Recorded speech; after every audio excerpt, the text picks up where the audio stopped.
I call Simon O'Connor.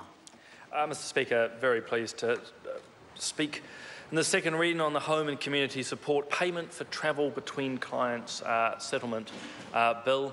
As I start, can I thank the Honourable Annette King for her very kind words at the start to myself and my fiancée, and I will indeed even bring a healthy celebratory snack to the committee next week. Next week, yes, I'm trying to get away from the bad habit of sort of teasing the committee with donuts and sugary things. Mr Speaker, also want to, it is the Health Select Committee after all, but sometimes there's a role for irony. I just want to thank the last speaker as well, and I suspect others that will speak on this bill for the support that they have shown, not only obviously in the vote for this bill, but actually in the work that has gone on. And in that vein, I just sort of want to make three observations. First, yes, to the union officials, to the home and community support workers, all those who advocated in this space, thank you. Particularly what was shared in the committee was well appreciated. To the officials and to PCO, all of those who worked, you've worked incredibly hard on that site. They, rather than you, Mr Speaker, I'm sure you would have, but officials and others have worked incredibly hard on this. And in that relationship, and I think we saw it during the consideration and then deliberation phases, that a submitter may have raised a particular question or concern, we were able to turn very quickly to officials who, more often than not, 9 times out of 10, had already had the conversation to resolve the situation. So again, thanks to both those parties.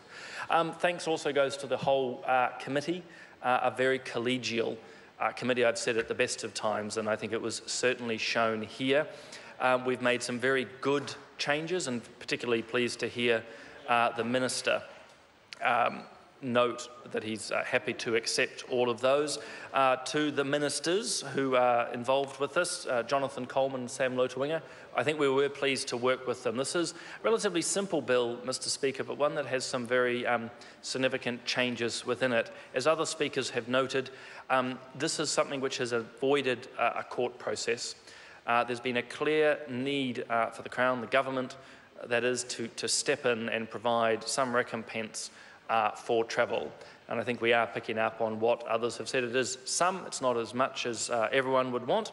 Obviously the government has to focus on sort of sustainability, but it is a step in the right direction to acknowledging not just the transport costs, but the important work that goes on here.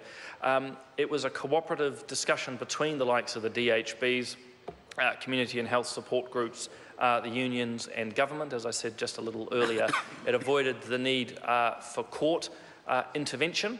And I think the ministers involved, and certainly the Select Committee, were very clear that we need to get this bill back into the House as quickly as possible. It became a matter of priority for the Health Select Committee to hear the submissions, to consider the evidence, to make the changes to the bill. And again, I think it is with thanks to all those involved, including PCO, for being able to draft things very swiftly to bring it back here to the House. Look, I'm not going to go through all the changes. Many of them are just quite technical, but I think two things I want to personally highlight. One is the bill obviously sets a regime up, Mr Speaker, for reimbursing travel for home and community workers. Importantly, it also has a transitional section to it. I mean, that will be known to people working in the sector, but there's sort of a twofold element there.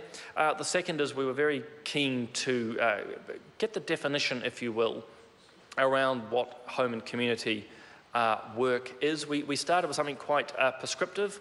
I think the committee officials and others rightly saw that we didn't want in this piece of legislation to lock in a definition or a way of seeing things that might actually block some further development in the industry. So I think we've been able to get some clarity, but leave it open enough to obviously see if there's any evolution in this space. Finally, I want to finish echoing what I've heard from some members, and sure from all, is thanks to those who do work in this home and community space. I'm no expert in the field. I've bumped in to people who work here, be it constituents, friends, acquaintances. It is remarkable, the job that is done, the care, the love, the support that is given. And I think, again, this is a step in the right direction. And I do finally just want to acknowledge not only the work that's done, but the conversations that were had, that more work and discussions will be had going on, everything from well, recompense right through to training and acknowledgement of the services and otherwise. Thank you very much.